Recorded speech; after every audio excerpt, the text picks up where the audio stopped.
महायुतीतून समोर जात असताना या महायुतीत कुठेतरी फूट पडलेली या गडिंग्लजमध्ये पाहायला मिळाली. जर महायुतीचा जे घटक पक्ष आहेत त्यांनी जर तुमच्या विरोधी सध्या पॅनल उभा केली पाहायला मिळते, याचा परिणाम कुठेतरी भाजपच्या किंवा या पूर्ण याच्या होईल असं वाटतंय का?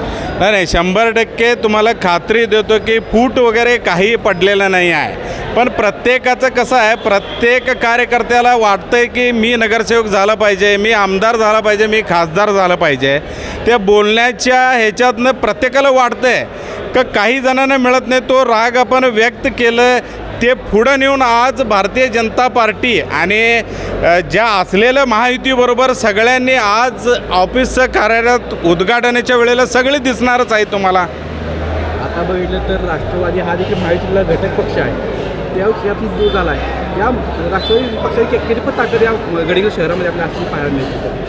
आता ते येणारे काळ आणि येणारे आपल्या नगरपालिकेची जनता ठरवेल कुणाची ताकद किती आहे. आपण आता एक महायुतीचं करतो आहे, त्यामुळं आम्ही ते त्या पद्धतीने आम्ही प्रचार करत असतो आहे. जनता आता येणाऱ्या 2 तारखेला आपल्याला कोणाची ताकद काय आहे ते दाखवून देईल आपल्याला. आविष्कार इन्फ्रा तुम्हाला देत आहे विविध लोकेशन्सवर NA प्लॉट्स आणि प्राइम फ्लॅट्सचे प्रोजेक्ट.